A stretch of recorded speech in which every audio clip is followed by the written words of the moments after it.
Hello, Bill, are you there? Is anyone there yet? Hello?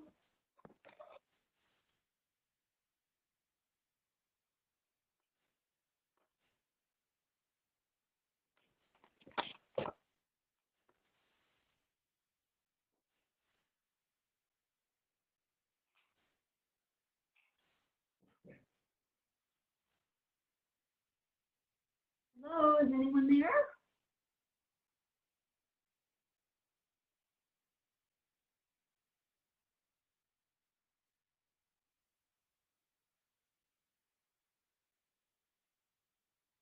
Hello?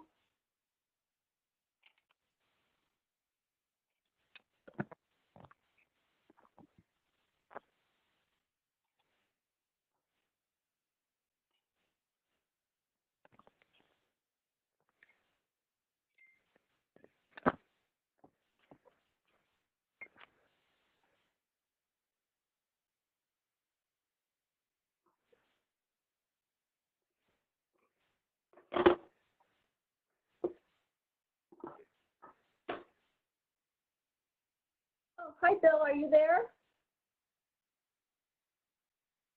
Hi, Bill, can you hear me? Hello?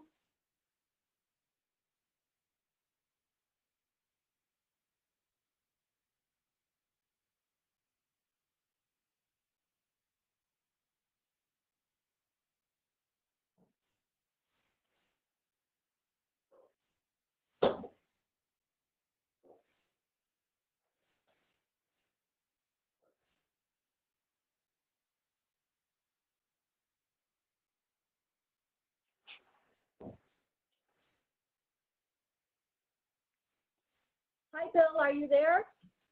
Yep. Hi, Roxanne. Hi, okay, I'm going to change this over so you can be the host. Okay, sounds good. Okay, so here I go. Okay, change role, I'm going to make you the host. Okay, now it should say somewhere at the top of your screen in a couple of minutes that you're the host. That's what it did when I did someone else. Okay. It's saying that you're the host. I don't know if you see it. Can you do something like bring up a document or something? Yeah. You don't have to be the host to share a document, I don't think. Oh, okay. Do you want me to put the agenda up? No, that's okay. Let me see if I can get it here. I should have everything. Yeah, I don't know if you can click on the, you know, the one where it's the people. If you click on that and the people come up on your right, it'll show that you're the host now. Okay.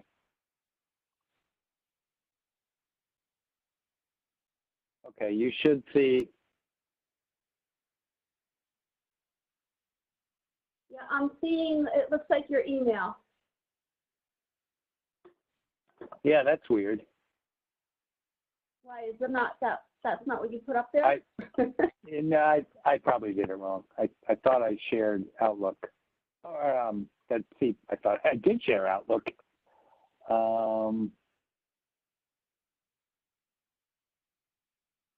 Here we go.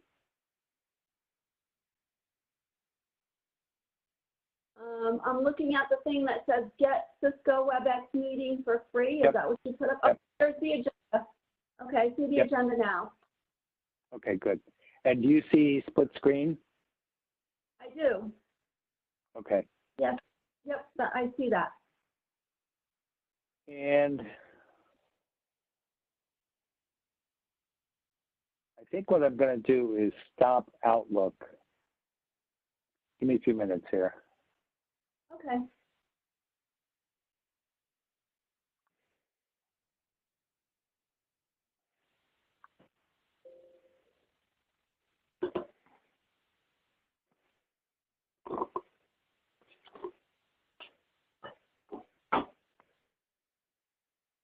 So I'm going to stop sharing, and then I'm going to share my desktop. Okay. A few more minutes. Okay, that's why I wanted to start it early. That way Yeah, we can yeah. work out these things.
So now I'm sharing my screen. That way I can go back and forth.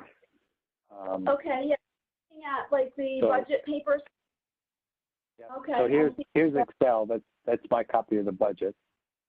Okay. And then I can go back to Edge. And close that.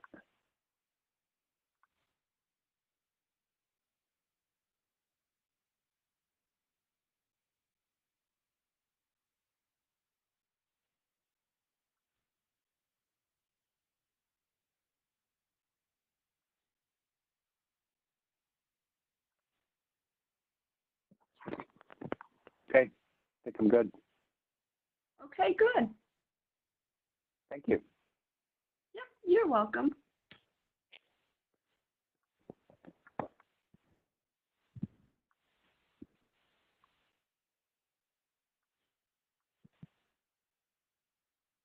So I wonder who calling user 2 and 3 is.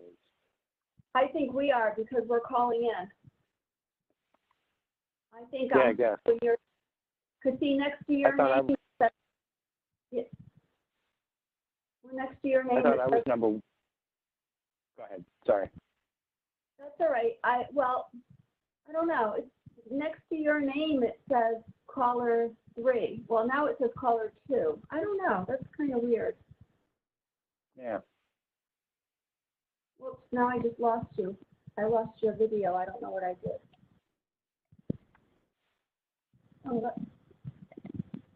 Oh, there you are. I got you back. Okay.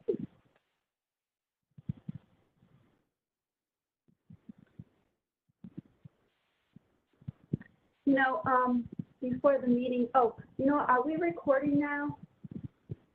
No, but I should. Okay, because well, I set it up to start immediately, but I don't see it. But I thought we probably don't want our jibber jabber being recorded yet.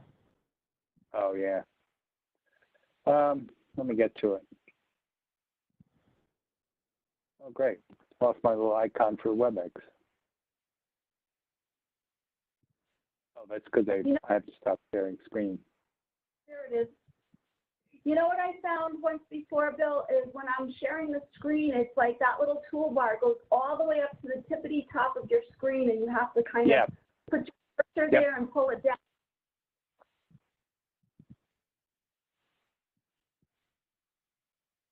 Yeah, recording is in progress. Oh, okay. So what I could do, I could stop it. I think you can do pause. Yeah, do pause. That way, because we still have. Meeting password. I wrote it down. It's 791. 791. Yep, I'll start again. 791 47700. Got it. Thank you. Okay.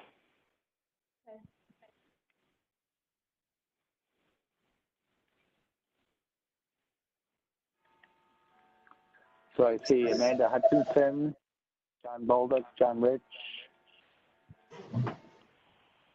Now we've got somebody who's causing echo.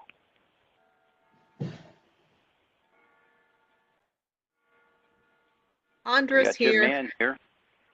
Hi, Andra. Hi, Am I causing the echo? Doesn't sound like it.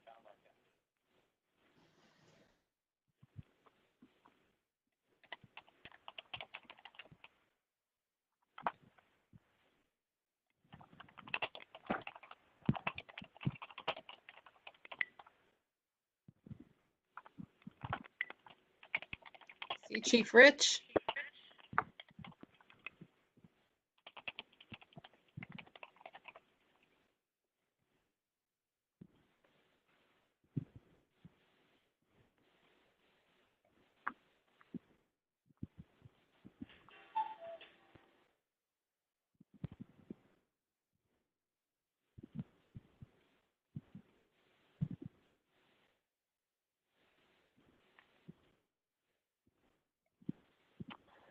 So it's 5 o'clock, and I think we have everyone here.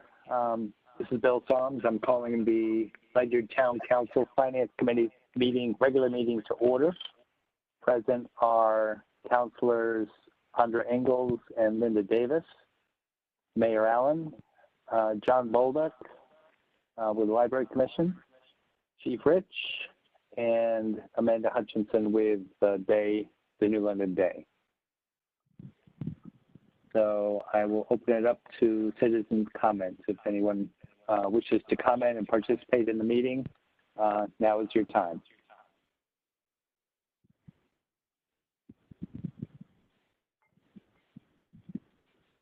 So I'm hearing no comments. I'm also hearing echo, so I'm going to mute a couple of people.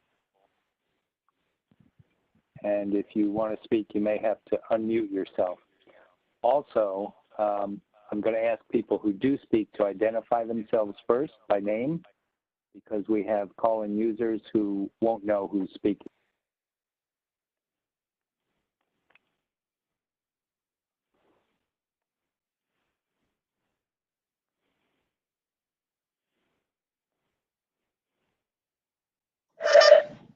Do you have phone numbers associated with the call-in users?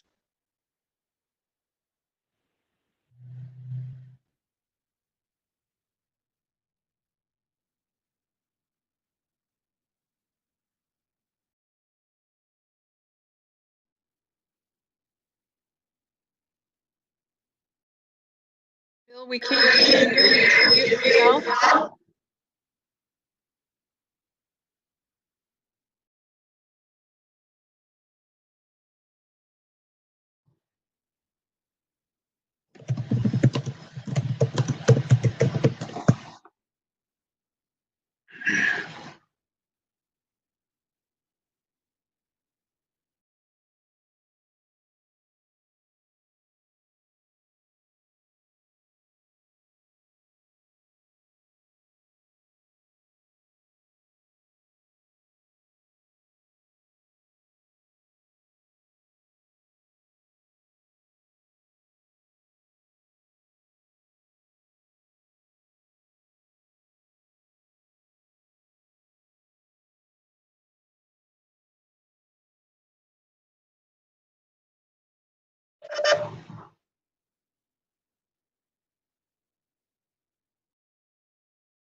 How about now?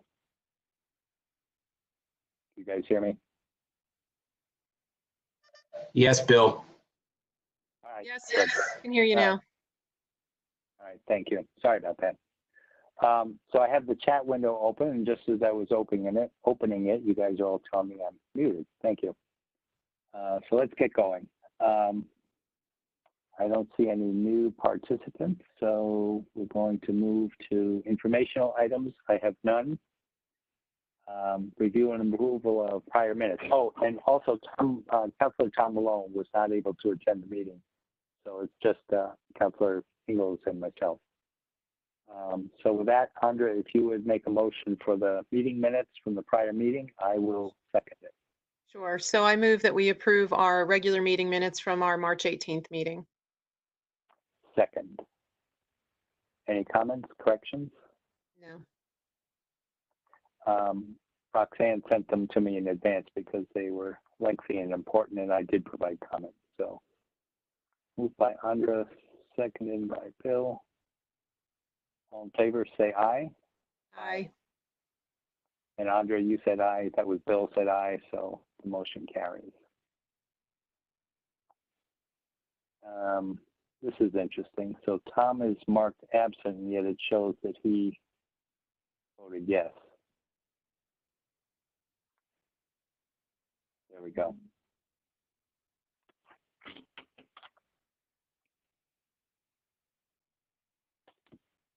Okay, motion carries. Thank you.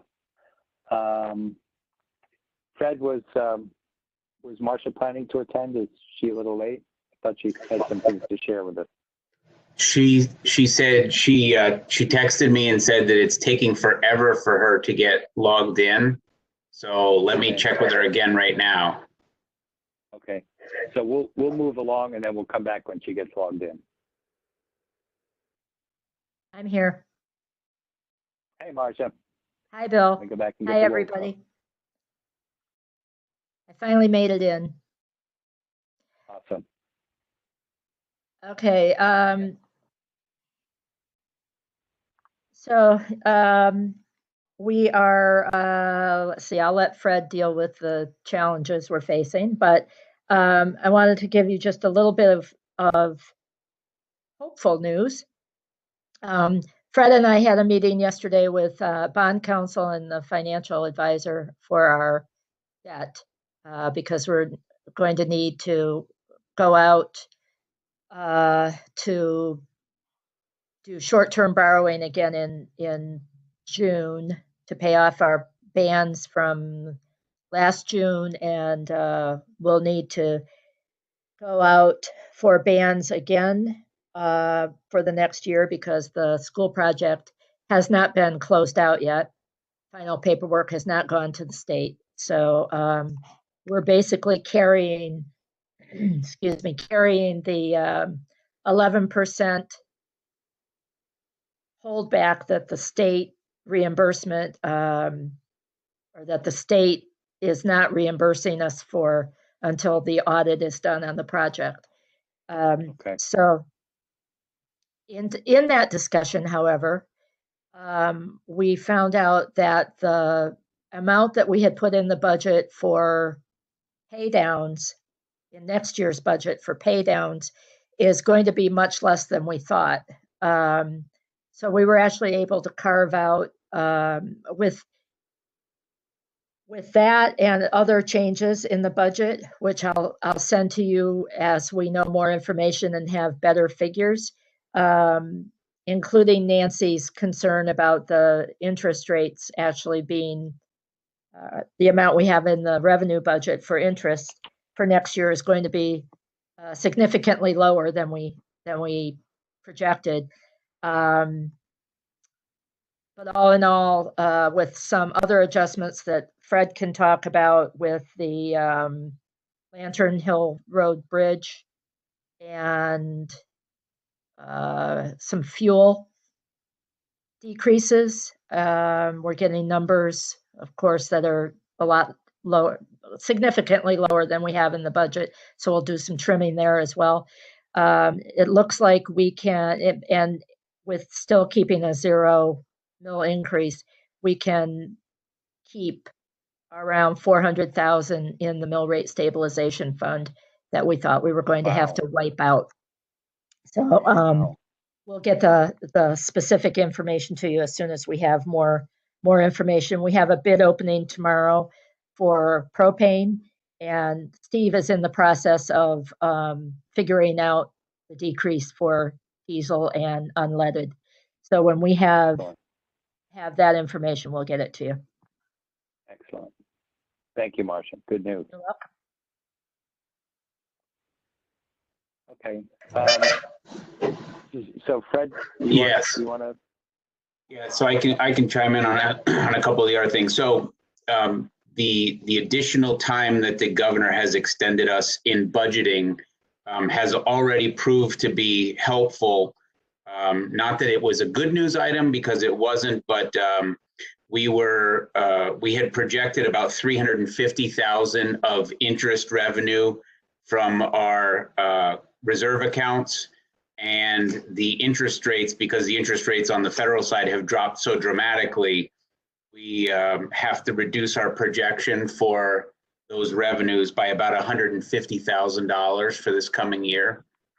So what we had budgeted 350,000 of interest revenue, and now we have revised it downwards to 200,000, which is just the state of the economy right now.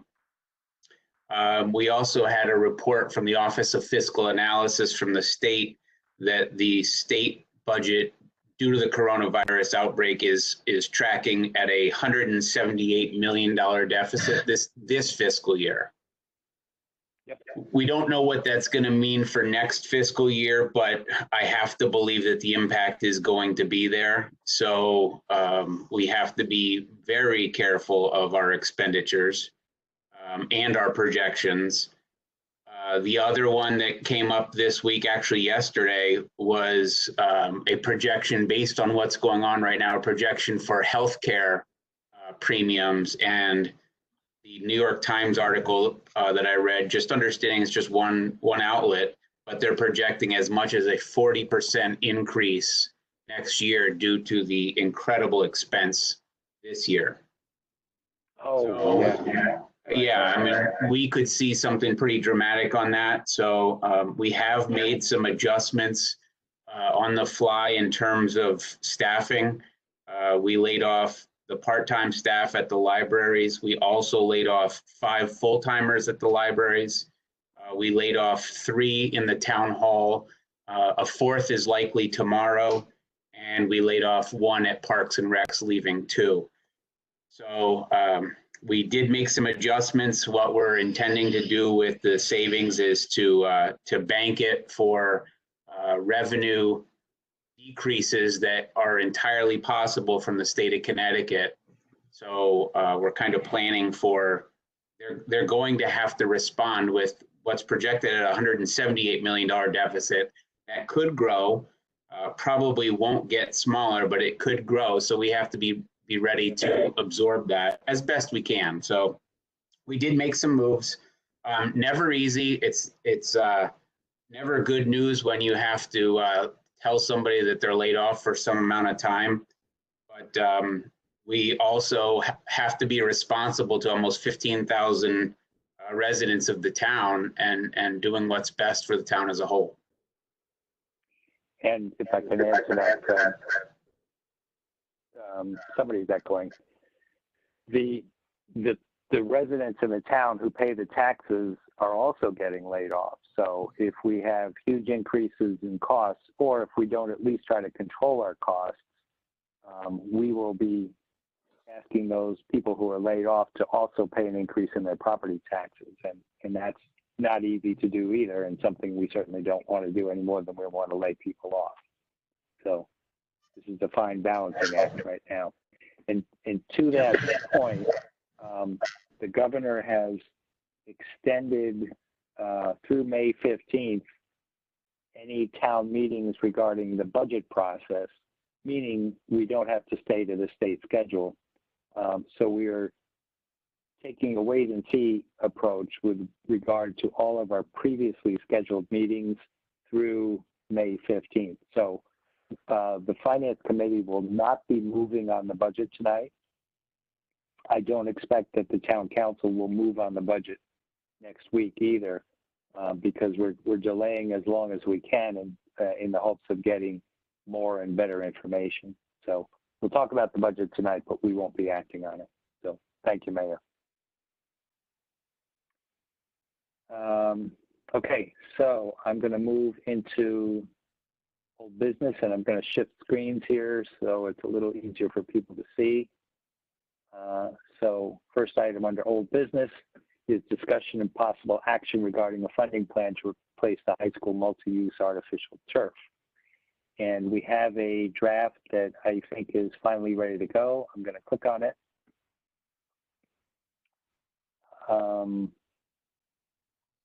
How's the print look on that? I'm not sure I can make it larger. Can you guys see it okay? It's pretty tiny. It's tough to read. I have the agenda pulled up in a separate window so that I can read it. If folks are, yeah, that's it. Yeah, okay. Give me a second here. Let me see if I can expand this. I'm not sure that I can. Yeah, I got too much stuff. All right, so here's what I'm going to do. I'm going to read some of the changes, and I'll read changes only. So at our 2 meetings ago, we talked about the prices that the high school would charge for leasing of the facility. We added the language, the leasing of the facility shall be in accordance with Ledyard High School use and fee policies. The next change we made was the Board of Education shall biennially evaluate the condition of the multi-use synthetic turf athletic field in parentheses, carpet, and determine its anticipated refurbishment cost. We also, let me move some more stuff here, said that the net funds, that's an add, from the fees collected from the leasing of the high school track, we deleted to non-Ledyard organizational events because we said the high school would just follow the use and fee policies. We then added that the 15% of the surplus funds returned to the general fund by the Board of Ed, when this is the part we added, when the surplus funds exceed $250,000, that protects the Board of Ed. If they don't have a lot of surplus, it doesn't force all of their surplus to go into this one account. And then the final addition was, be it further resolved, the cumulative funding collected from renting Ledyard High School track and multi-use field facility, combined with the annual appropriations to the high school multi-use artificial turf replacement capital non-recurring account, shall be capped once it reaches the anticipated refurbishment costs as projected by the Board of Education. So I'm comfortable with this. I think we've got the changes and the document where it needs to be. We can vote on it if we want, Andra. There's no real rush to do this. And Tom is not here, so we could wait until the next meeting, but I'm comfortable. So what are your thoughts? I am also comfortable with it. We've gone over this quite a few times now, but I'm also comfortable waiting for Tom. He offers so much good insight that I'm perfectly comfortable waiting if you'd prefer to do that. Okay, yeah, I think I would. So let me switch screens here again. I'm just going to say, get this out of here.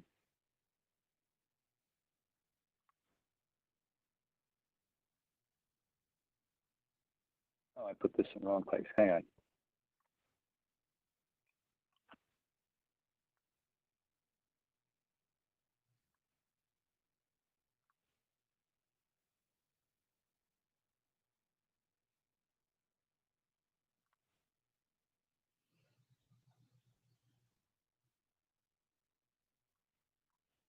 And I'll just say we discussed. We'll move at next meeting. Okay, next under old business.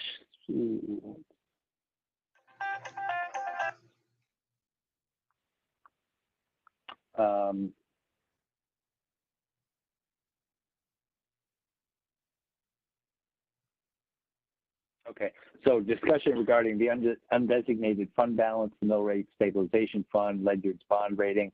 I think we've just had a discussion about it under the information that Marcia just provided and Fred. I don't think we need to discuss any further. I'll just summarize that we did talk last week about trying to increase the undesignated fund balance, and things are in such a state of flux right now that I don't think anything that we discussed last week has changed, other than with today's news it could possibly improve the undesignated fund, but all the chips are not down, so we don't really know when we're going to pass on this. So I'll just say we discussed it.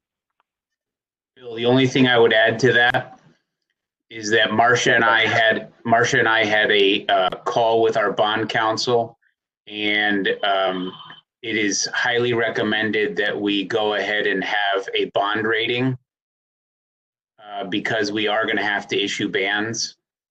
So we're gonna go ahead and do that. We're just trying to get a sense of the market and timing right now. And we got a preliminary report today based on a couple offerings that were in the open market, and the rates were not very favorable.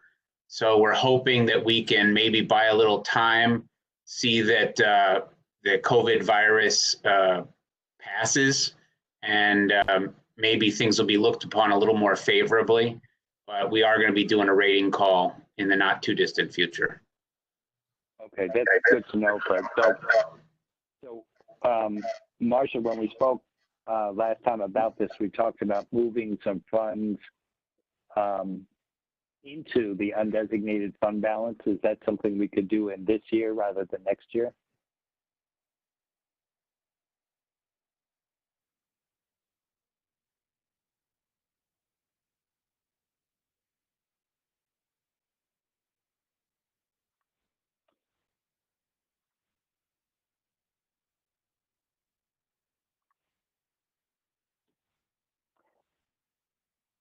There. Now you're unmuted, Marcia. Were you talking? Could you answer that again? No, because I could tell that I was muted. Can you hear me? Yes. Okay. The little microphone on my end still shows muted. So, yes, that is something we could do. We could do that at the next finance meeting, and then council could do it at their meeting, and Okay. then that money would be sitting there. So what we could do is move as much as we think is going to be left over, Yep. remaining in those two funds after the budget is approved. Okay.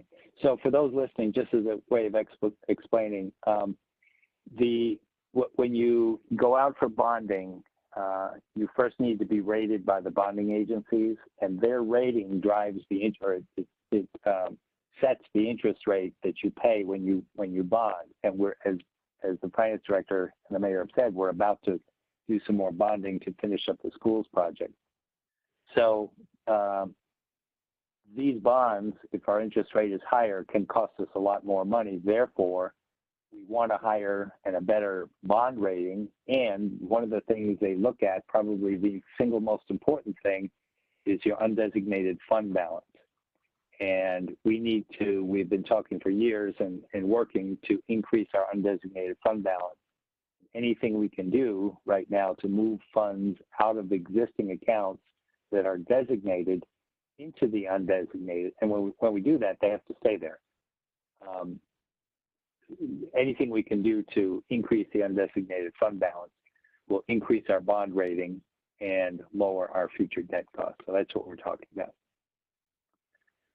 Okay, so I'm going to move off of that. Thank you very much. And I have so much trouble reading these agendas. Go back here. That was it. So before we move on to new business, would anyone like to amend the agenda under new business? Everyone's on mute, so let me know if just holler. No, I do not want to amend the agenda. Thank you. Councilor Ingalls Okay, does so, not care to amend the agenda. Thank you, Councilor Ingalls. Would you care to make the first motion under new business? Sure. I move that we approve an emergency appropriation in the amount of $14,804.50 for the purchase and installation of a state police radio bridge in accordance with the procedure policy for emergency expenditures and appropriations, with funding to come from the following: $7,402.25, account 210-20103-57300, dispatch capital new equipment, and $7,402.25 from account 210-20701-57300, emergency management capital new equipment. In addition, upon receipt of FEMA funding, reimburse the accounts noted above accordingly. Second. Thank you. So, Chief, I believe I have you unmuted. If you want to give us the background on this, we've read the documents, but it's always nice to hear it in your words. Sure. Thank you for hearing me, Bill, and the rest of the committee. I initially brought this forward as a CIP project with the budget that's to take effect on July 1 of this year. And then in discussions with our mutual aid partners as it relates to public safety's response to the COVID-19 crisis, really, and the specter of multiple public safety personnel being exposed and potentially going down to illness for some period of time. Hopefully that would be the extent of it. And the idea that we may all have to help one another in a mutual aid capacity. That was the reason why I escalated it to the mayor and just asked if we could move this project forward under this current emergency, because the one thing that this would allow certainly for us as a host mutual aid or a receiving mutual aid company or department would be to be able to actually communicate with several of our surrounding mutual aid partners, including the state police, Stonington, Groton Town, Norwich, on direct radio communication without having to issue out a different radio to a responding officer, or we could potentially talk to their dispatch centers as well. So it's one of those things where interoperability is always favorable in communication, and this is a way that we could do it for, and get the project underway for very quickly and for what I consider to be a nominal cost. So, Chief, question: How does this affect the grant that we applied to a couple of weeks ago? That we applied for the multiband radios, the Motorola's. How does this agreement with the state affect that grant application, or does it? I don't think it will, Bill. Especially if it's just if the fire companies have requested the multi-band radios. This could be preparatory for, or could actually be a shortcut for us to be able to use one of those bands that we can't currently access. So I think the next phase of the project would actually involve the purchase of hardware, and that hardware being mobile and portable radios. So if the fire companies are getting a jump on that part of it, that's actually favorable to us as well. Okay, that's kind of the way it looked to me, but I want to hear from the expert. So second, has Steve Holyfield, the Director of Emergency Services, is he aware of this? Has he weighed in on it? He has in the Public Safety Committee meetings as well as in the CIP discussion. So I know Steve is aware of this, of our intent to actually do this with the dispatch center, and I know he's in favor. Okay, good. Okay. Bill, if I could, oh, I'm sorry. Go ahead, Mayor. Okay, I just add a little bit more to what the chief said, which was very thorough, but a number of questions I also asked, understanding that this emergency expenditure, the need could be on us very quickly based on the movement of the COVID virus. So I asked the question about the availability of the bridge, that if we approve the purchase, I need to know that this equipment is readily available. And Communications Plus responded quickly, and it is available, and it's about 7 days out. I also asked how long it would take from the time that the equipment arrived until it was fully operational. And I was told just 1 to 2 days before everything would be functional that way. The next question I asked was if our existing radios were compatible with this bridge. And the answer on that was yes, that they were. And then the last question that I asked, which was directed to the state and a gentleman named Mr. Gorka, and I think it was Mr. Gorka, and he responded. And my concern was, if we were to buy this, what I didn't want to see happen was the state then decides, oh, we're going to upgrade our system, at which point your radio bridge will be obsolete. And they assured me that that was not the case, that they did a more recent upgrade, and there is not an upgrade that would change the compatibility of this equipment in the near future at all. And then the last little tidbit I wanted to add too was, because this is so critical for what we're doing in the state of emergency that we're in right now, I will be submitting this to FEMA for some level of reimbursement that I feel is very much warranted in this case. So that'll be coming too. Excellent. Thank you, Mayor. Good questions and good answers. Andrea, questions, comments? No questions, comments. You know, per the chief's point, this was something that was already in the works. It's just being expedited because of the critical need. And because of the critical need, it looks like we could potentially get reimbursement where we, you know, wouldn't have otherwise. So, you know, I don't like the circumstance, obviously, but I do think the timing is right to push it forward. Good. I agree. Thank you. Okay, ready to vote? I keep muting myself, sorry. That's okay. You ready to vote? Yes, Okay. Councilor Ingalls? I vote yes. Yes or no?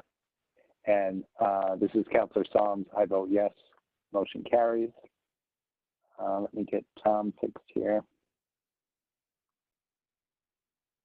Motion carries 2-4, 1 absent. Thank you. Chief, Thank you. Thank you all very much. Our pleasure. Interesting you, times. Chief. Thank you for doing what you do.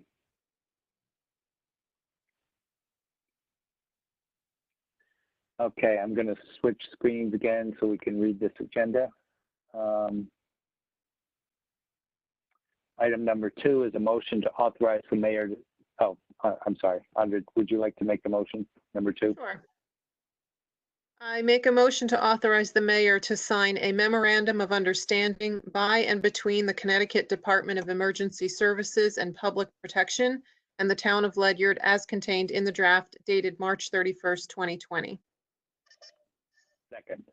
So this is the MOU between the state and the town that we just talked about with the chief and the mayor.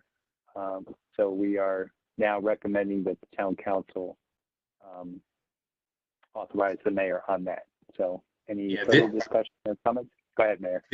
This is what allows us to use the state police system. So we need an agreement in place that allows us to operate on their system. So that's what this is. Thank you. Give me a minute to get caught up here. Andrea moved it. Bill seconded. Comments, questions, Andrea? No, none. Okay, ready to vote? Yes. All in favor? Andrea, your vote, please. Councilor Ingalls votes yes. That's better, thank you. And Councilor Psalms also votes yes. Motion carries. And fixing Tom. So the motion carries with 2-4 and 1 councilor absent. Thank you very much. Switching screens back to the agenda. So now discussion and possible action on fiscal year 2021 budget. I'm going to just click on the budget. This is my working copy of it. I'm going to touch on a couple of things we've done so far. Again, we're not going to move on this, but at present, the town council has proposed reductions in the amount of approximately $56,000.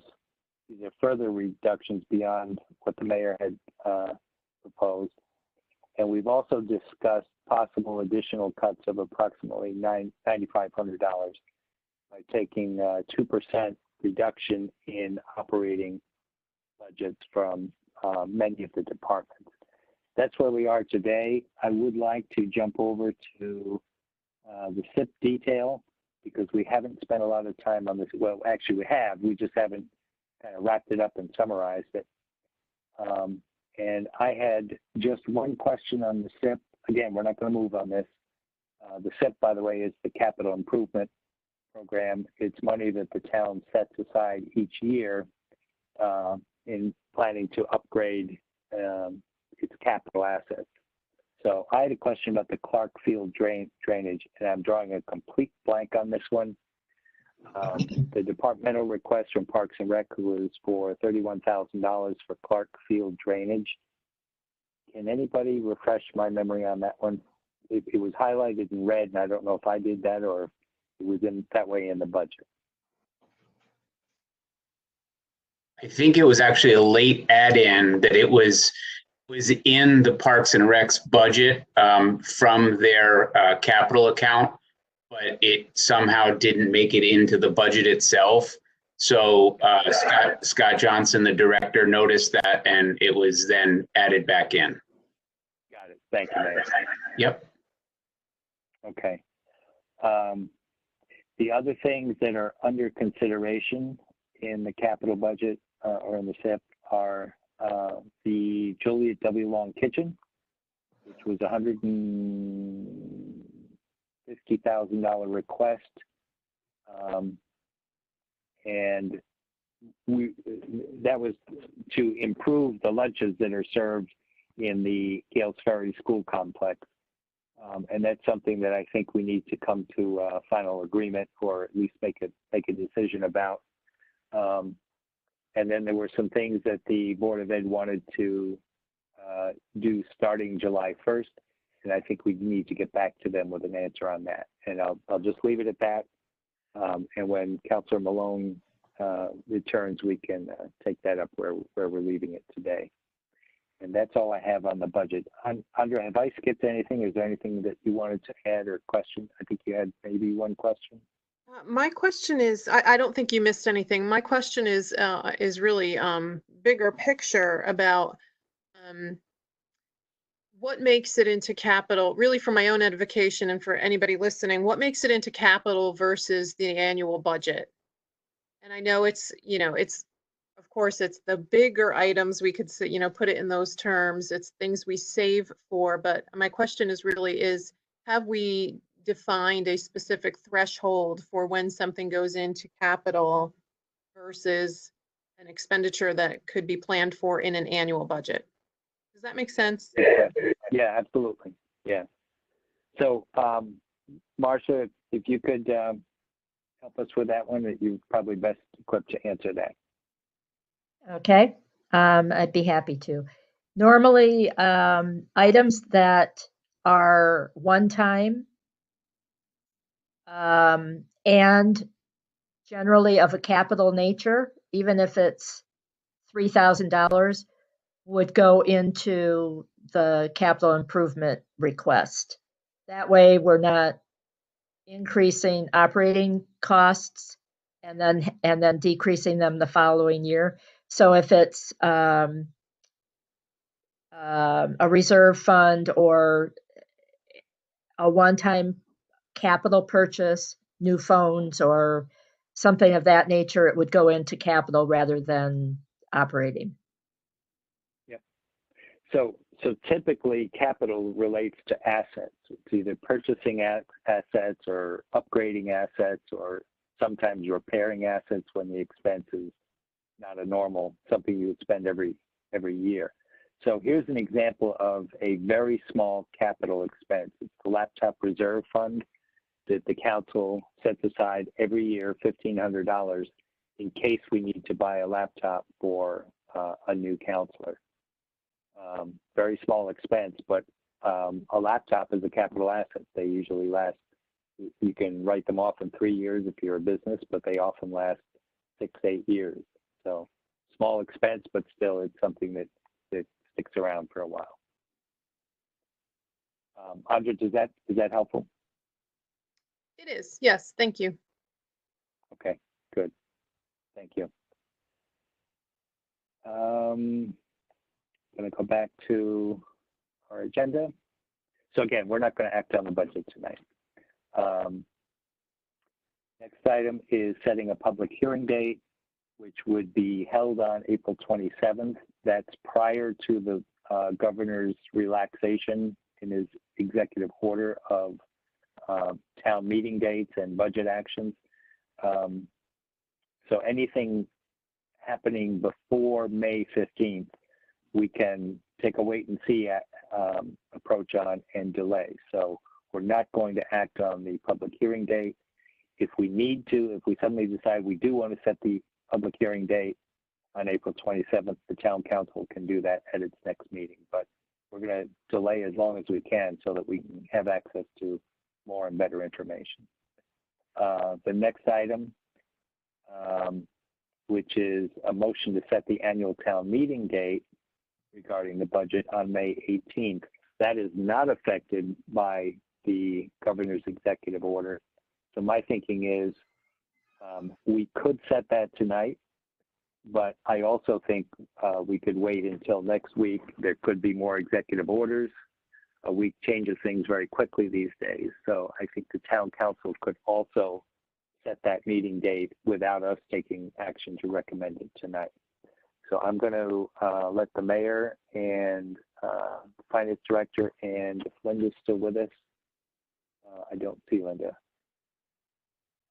But so Marcia, Mayor, what are your thoughts on that?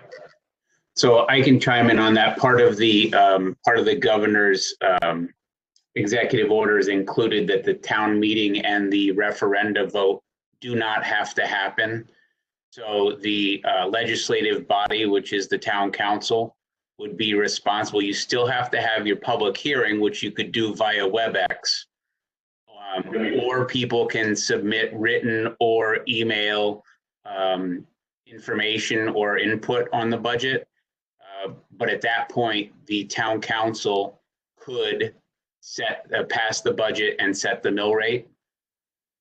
Because it's obviously it's certainly well, under a lot of conditions, I guess you could say that meeting would be an illegal meeting of 5 or more people, which is what we cannot have right now. So I think that's why he passed that executive part of that executive order.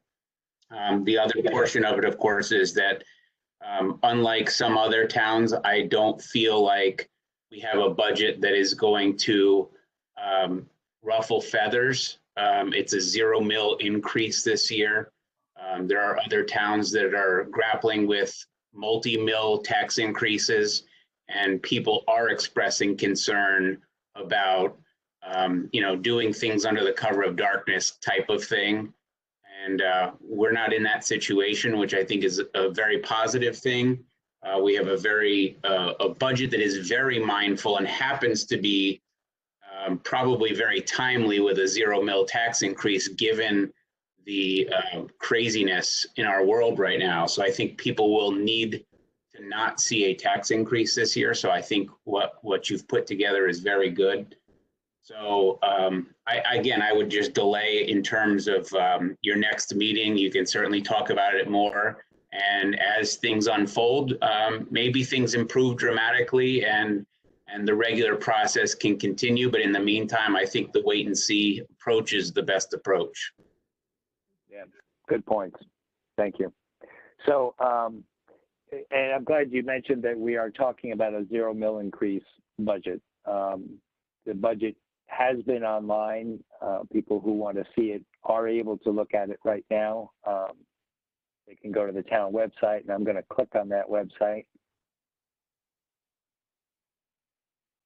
This is the official town website. You can go to agendas and minutes. You can then take any meeting. Let's look at today, and we're going to come right back to where we are right now. Here's the Finance Committee meeting. As soon as it catches up, I'm going to click on it again.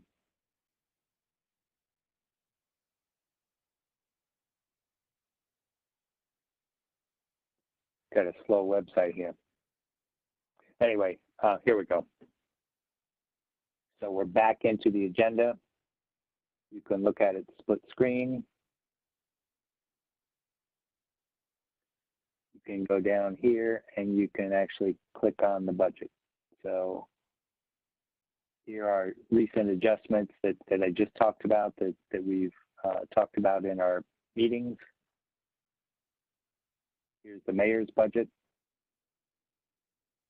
I'm just going to click on one of these. Here are the adjustments made by the to town council. These are still proposed. Again, no action has been taken. But the entire budget, including the mayor's final budget to town council, I'm not going to open it. But you can click on all these budgets. They're visible to the public now. So we'll keep it that way. We're doing our best to be transparent given these strange times. So we will not move on setting the public hearing or the annual town meeting. And with that, I think we have covered all of our agenda items for this meeting. Councilor Ingalls, anything that I've missed? Anything else we need to touch on? I don't think so. Good job. Okay, thank you. Thank you all. It's nice to see some or at least to know that people are participating in this meeting other than just the elected officials. So thank you all, and have a good evening and stay safe. And I will adjourn this meeting at 5:46. Have a good night, everybody. Good night. Thank you all.